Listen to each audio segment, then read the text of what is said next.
रामरक्षा हे आपल्यासाठी खूप मोठं कवच असणारं स्तोत्र आहे. बघा, प्रभू श्रीराम हे कायम कोणत्याही नियमांमध्ये राहून त्यांनी स्वतःला प्रूव्ह केलेलं आहे. आपण असं म्हणू शकतो की रामरक्षा हे आपल्यासाठी खूप मोठं कवच आहे. याचा अनुभव मी तुम्हाला सांगते.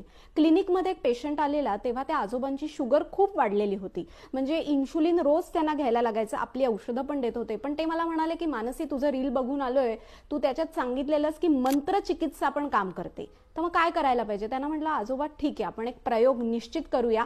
तुम्ही आधी कोणाला हे सांगू नका, आपण हे करून बघूया काय होतं. तर रामरक्षेमधला एक श्लोक आहे, आपदामपहर्तारम दातारम सर्वसंपदाम लोकाभिरामम श्रीरामम भूयो भूयो नमाम्यहम.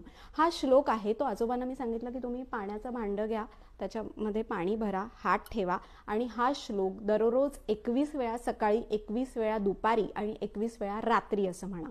आणि त्यांनी हे केलं. हा श्लोक म्हणजे इतक्या कवचाप्रमाणे काम केलेलं आहे की आपदामपहर्तार म्हणजे काय, की तुमच्या मार्गामध्ये येणाऱ्या सगळ्या संकटाचं निरसन हा श्लोक करत असतो. आणि विदिन 2 मंथ्स त्यांचं इन्शुलिन घेणं बंद झालं. फक्त गोळ्या आता त्यांच्या चालू आहेत. असा हा उपयोग असतो मंत्रचिकित्सेचा. फक्त विश्वास, श्रद्धा हवी, तिथे कुठलीही अंधश्रद्धा नको.